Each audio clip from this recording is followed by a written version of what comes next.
Jaffa, santé en nous.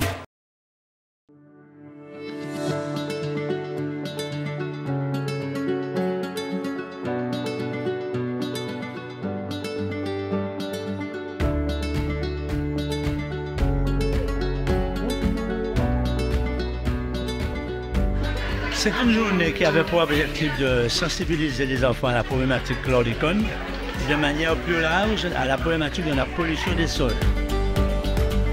On est au jardin de la rencontre à Cap-Esther, donc c'est une ancienne bananeraie.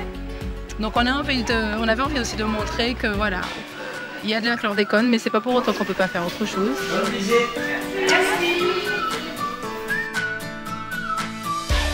En sachant que cette pollution des sols que nous avons au Guadeloupe, elle est prévue pour au moins 600 ans. Donc ça veut dire que ces enfants-là, qui sont maintenant des enfants, seront devenus des adultes, ils seront aussi confrontés à cette problématique chlordécone.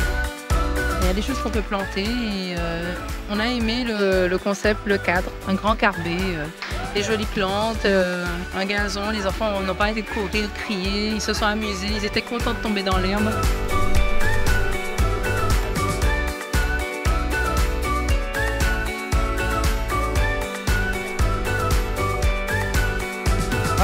On a mangé des fleurs, on est devenu des girafes. On a beaucoup appris et on a fait beaucoup de jeux. Et moi-même, j'ai entendu. C'est Braque, il était là 2 fois et il a renversé du Doliprane par terre.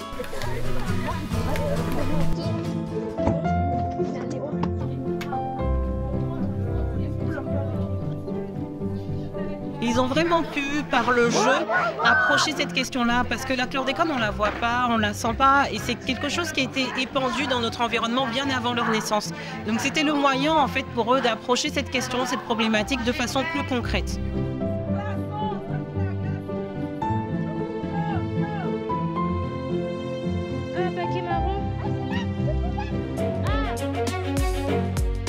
Donc on avait envie de montrer l'importance de l'environnement aux enfants. Parfois, ils ont même peur maintenant de toucher la terre. Et la terre, c'est ce qu'il y a de primordial. Il y a des insectes, il y a des bêtes. Ces mêmes bêtes vont permettre au sol d'enrichir le sol, d'aérer le sol. Alors même si on les aime pas, ils ont leur fonction. Les oiseaux, c'est pas parce qu'on ne mange pas quelque chose qu'on ne doit pas l'aimer. Donc les oiseaux, ils vont permettre de ressemer des graines et qui fait qu'on a cette belle végétation autour de nous. Et nous, parfois, on oublie, on jette des graines à la poubelle, mais on ne les jette pas dans la nature. Alors que si on les jetait dans la nature, on permettrait nous aussi de repeupler facilement tout notre environnement.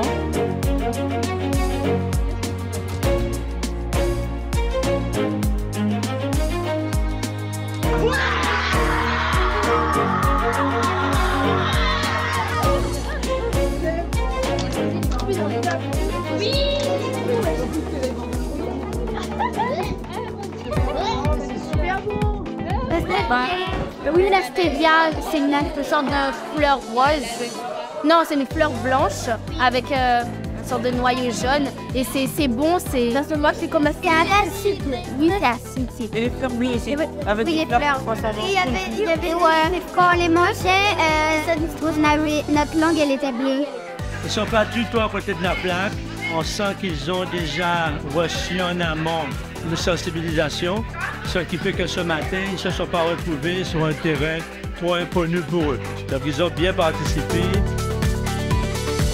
Impressionnée de voir les connaissances de mes élèves en 5e. Parce que finalement, on n'a pas eu vraiment besoin de les aiguiller sur énormément de plantes.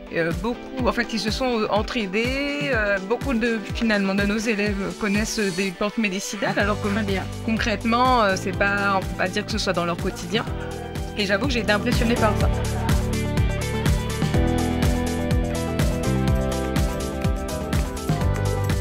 Déjà, c'est important que les jeunes puissent être au courant de cette problématique parce qu'on sait que c'est une pollution qui va perdurer dans l'environnement.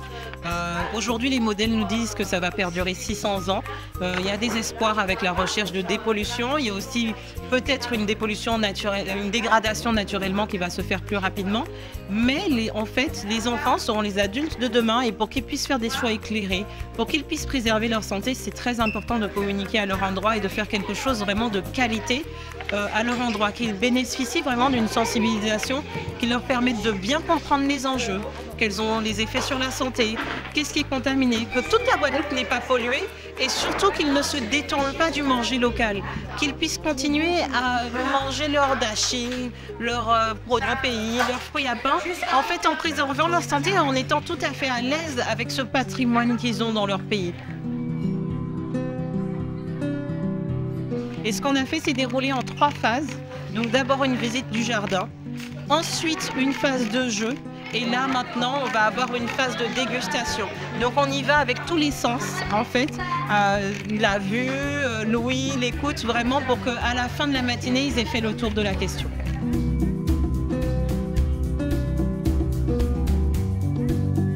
C'était super. Franchement, les enfants sont ravis, les professeurs sont ravis. Un encadrement parfait, tout était parfait. Même le temps, on a eu le beau temps. Donc, très bien. On est contents, c'est ça.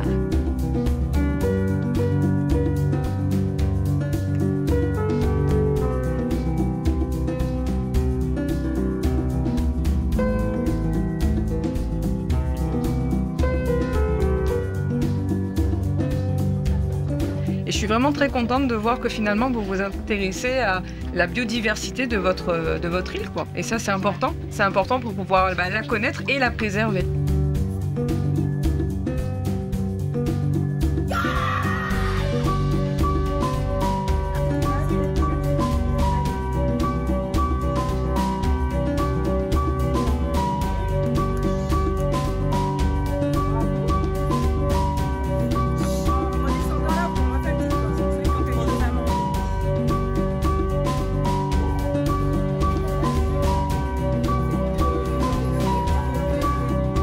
Il faut connaître pour aimer et aimer pour avoir envie de protéger. Donc, pas parce qu'elle ne peut pas manger plante là qu'il ne faut pas nous planter, qu'il faut nous racher.